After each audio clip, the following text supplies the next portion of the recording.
मरगळलेल्या मनाला उत्साहित कधी करशील का? अस्तित्वाला तुझ्या जाग कधी आणशील का? अगं सांग वेडे, तूच तुला कधी ओळखशील का? जग फार सुंदर आहे, डोळे भरून कधी पाहशील का? अगं सांग वेडे, तू तुझ्यासाठी कधी जगून पाहशील का? हाय, नमस्कार मैत्रिणींनो. कशी वाटली कविता? स्वतःबद्दलच आहे असं वाटलं ना?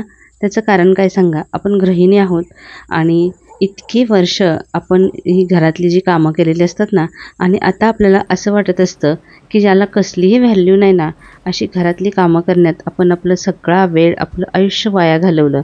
आणि आता आपण 40च्या उंबरठ्यावर किंवा 40शी पार केलेली आहे आणि आता आपल्याला असं जाणवतंय की मी आयुष्यात काय केलं, असा प्रश्न आपल्याला पडतो. कारण मुलं त्यांच्या नोकरीधंद्यानिमित्त किंवा शिक्षणासाठी बाहेर गेलेले असतात, मिस्टर त्यांच्या कामात बिझी असतात आणि आपण मात्र इतकी वर्ष बिझी असतो आणि अचानक आपल्याला हा जो मोकळेपणा मिळालेला असतो, मोकळा वेळ मिळालेला असतो ना, आणि तेव्हाच आपल्याला स्वतःबद्दल विचार करायला वेळ मिळालेला असतो. आणि वयाच्या या टप्प्यावर आल्यानंतर आपली पूर्वीची जी काही स्वप्न असतात ना, म्हणजे घराबद्दल, एकूणच आपल्या आयुष्याबद्दल, ती खूप संघर्ष करून पूर्ण करत आलेलो असतो आपण. पण यावेळेला मात्र आपल्याला काहीतरी मिसिंग आहे असं वाटतं, म्हणजे काहीतरी हातातून निसटतंय असं वाटतं. आणि ते काय आहे हे आपल्यालाच कळत नाही. त्याचं कारण म्हणजे आपलं सुरू झालेला मेनोपॉज. आणि अशा वेळेला खूप सारे हेल्थ प्रॉब्लेमसुद्धा सुरू झालेले असतात. इतकी वर्ष आपण इतके बिझी असतो की स्वतःकडे लक्ष द्यायला आपल्याला जरासुद्धा वेळ नसतो. सगळ्यांचं करण्यात आपलं आयुष्य गेलेलं असतं आणि अचानक आलेला हा मोकळेपणा आपल्याला त्रासदायक वाटतो. आणि या टप्प्यावर आल्यानंतर आपल्याला काहीतरी करावंसं वाटतं. आपल्याला आठवतं आपलं शिक्षण किती झालं आहे आणि आपण ते का वाया घालवलं असं वाटू लागतं. मग वाटतं की काहीतरी करावं. पण अशा वेळेला आपल्याला सपोर्ट करतीलच असं नाही, कारण घरातले आपल्यावरील प्रेमापोटी असे म्हणतात, तुला काय करायचं आता काही करून, आता शांत बस, आराम कर. पण तरीसुद्धा ना आपल्याला असं वाटतं की नाही, काहीतरी आपल्याला केलं पाहिजे. आणि अशा वेळेला फक्त आपण स्वतःशीच विचार करत बसतो आणि फार इतरांशी कोणाशी शेअर करत नाही. त्याचं कारण म्हणजे एवढ्या वर्षात आपल्या मैत्रिणीसुद्धा लांब गेलेल्या असतात. कोणाशी शेअर करावं हे सगळं असं म्हटलं तर त्या व्यक्तीला वेळ तरी नसतो किंवा कसं बोलावं असा आपल्याला प्रश्न पडतो. अशा वेळेला एकच मैत्रीण आपल्यासाठी धावून येते, ती म्हणजे आपण स्वतः. आपण स्वतःची चांगली मैत्रीण बनायचं. कारण आपल्याला मोटिवेशन दुसरे देऊ शकतात, पण हे सगळं आपल्या आयुष्यामध्ये करण्यासाठी आपल्यालाच काम करायला पाहिजे. म्हणजे त्या गोष्टी अंमलात आणण्यासाठी आपल्याला स्वतःला पॉझिटिव्ह ठेवलं पाहिजे. प्रत्येक वेळेला कोणी येऊन तुम्हाला मोटिवेशन देऊ शकत नाही किंवा तुमची काळजी करू शकत नाही. तर आपल्याला स्वतःला स्ट्रॉंग बनवावं लागतं, कारण तूच आहेस तुझ्या जीवनाचा शिल्पकार असं म्हटलेलं आहे. तर आता वाटेल की आत्ता काय मी माझं जीवन घडवणार आहे आणि आता या वयामध्ये मी काय घडवणार स्वतःला आणि काय पैसे कमवायचे असं वाटू शकतं. पण पैसे कमवण्यापेक्षा सुद्धा स्वतःचा आनंद, स्वतःच्या तब्येत, स्वतःचं आरोग्य हे कमावणंसुद्धा खूप महत्त्वाचं आहे. त्यामुळे त्याला पर्याय एकच, तो म्हणजे स्वतःला काय छंद आहे ना, एकतर तो तुम्ही जोपासू शकता स्वतःच्या आनंदासाठी आणि त्यातूनच तुम्ही तुमचा व्यवसाय किंवा तुमचं काम सुरू करू शकता. स्वतःला कुठल्या ना कुठल्या कामामध्ये बिझी ठेवणं हे आनंदी राहण्याचं रहस्य आहे. ते म्हणतात ना, जो अपने काम में व्यस्त है, जीवन उसी का मस्त है. सगळ्यात पहिली सुरुवात करायची ती आपल्या हेल्थपासून.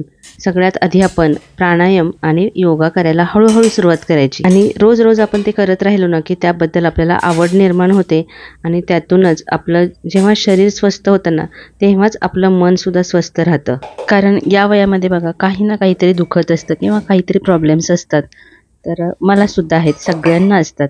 आपल्याला असं वाटतं की दुसऱ्याचं बघून असं वाटतं की ह्यांची मजा आहे किंवा हिला काही त्रास नसेल, पण तसं काही नसतं. प्रत्येकाला या वयामध्ये किंवा जीवनाच्या प्रत्येक टप्प्यामध्ये वेगवेगळे त्रास हे असतात, फक्त आपल्याला ते माहिती नसतात. आणि आपण सोशल मीडियावर इतरांचे फोटो बघून, स्टेटस बघून आपल्याला असं वाटतं की आपल्याच आयुष्यात काही चांगलं छान छान असं नाही आहे, पण असं नसतं आहे. तर जेवढं आपण दुसऱ्यांचं बघून आपल्या मनाला त्रास करून घेऊ ना, तेवढा दुसऱ्यांना काही फरक पडत नाही, आपल्या स्वतःलाच पडतो. त्याच्यामुळे दुसरे काय करत आहेत याच्याकडे अजिबात लक्ष द्यायचं नाही. आणि त्याबरोबरच आपण चांगल्या मैत्रिणी जोडण्याचा प्रयत्न करायचा शक्य असेल तर.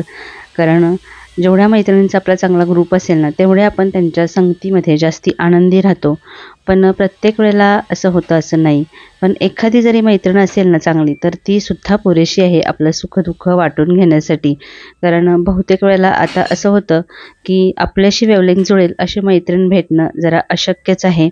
आणि बघितलंय की खूप सारी जेलसी वगैरे असते एकमेकींच्या मध्ये.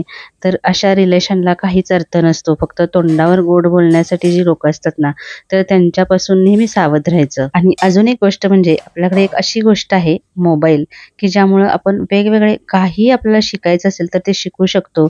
आपलं व्यक्तिमत्व चांगलं घडवू शकतो किंवा अगदी छोट्या छोट्या गोष्टी सांगते. एवढा मोठं पण करायची गरज नाही. आपल्याला मेकअप करायला शिकायचं असेल, आपल्याला कसं छान राहायचं हे शिकायचं असेल तर ते सुद्धा आपण यूट्यूबवरती बघून शिकू शकतो. कारण यूट्यूब हे हल्ली म्हणजे यूट्यूब माझा गुरु, यूट्यूब कल्पतरू असं झालेलं आहे. कारण यूट्यूबवरती नाही असं काहीही नाही. कितीतरी चांगल्या गोष्टी आपण यूट्यूबवरून शिकू शकतो. फक्त ना ती गोष्ट शिकण्याची जबरदस्त इच्छा मात्र लागते. आपल्याला काय वाटतं की ही गोष्ट आपल्याला जमणार नाही किंवा या गोष्टीतलं मला काही समजणार नाही.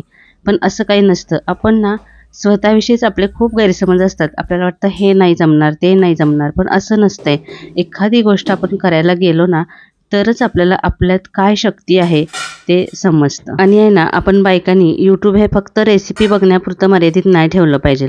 खूप साऱ्या गोष्टी असतात, म्हणजे मोटिवेशनल टॉक असतात. बघा, आपल्याला माहिती असतं आयुष्यात आता आपण एवढे वयाचे झाले, आपल्याला माहिती असतं कसं वागलं पाहिजे. तरीसुद्धा कोणीतरी दुसऱ्याने आपल्याला हळूवारपणे सांगितलं ना, की बरं वाटतं. म्हणजे आपल्या मनामध्ये निगेटिव्ह जर विचार चालू असतील ना आणि असं मोटिवेशनल काही ऐकलं, की आपल्याला सुद्धा छान वाटतं असं. आणि दुसरी गोष्ट म्हणजे छान छान पुस्तकं आहेत किंवा तुम्हाला पेंटिंग वगैरे शिकायचं असेल तर ते सुद्धा तुम्ही करू शकता. आणि हे सगळं एवढ्यासाठी करायचं की नुसतं रिकामं बसून आहे ना, खूप मनात विचार येतात, निगेटिव्ह विचार येतात आणि त्याच्यामुळे ना तब्येतसुद्धा बिघडते. त्यामुळे स्वतःला पॉझिटिव्ह राहण्यासाठी स्वतःला कुठल्या तरी कामात गुंतवून ठेवणं खूप गरजेचं असतं. आणि या वेळेला ना मेनोपॉज सुरू झाल्यामुळे ना आपल्याही नकळत शरीरामध्ये खूप सारे बदल होत असतात आणि हे शरीरातील बदल आहे ते आपल्या मनावर सुद्धा परिणाम करतात. त्याच्यामुळे आपल्याला ना खूप कंटाळा येत असतो, खूप थकवा जाणवत असतो. म्हणजे जी घरातली कामं आपण पटपट करायचो ना, ती कामं करायला सुद्धा आता आपल्याला खूप सारा वेळ लागतोय असं वाटतं.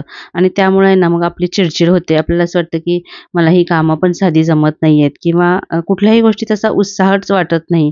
छान छान असं राहावंसं वाटत नाही. म्हणजे यावेळेला काय करायचं माहिती आहे का? आपल्या मनावरती ना आपला कंट्रोल असायला पाहिजे.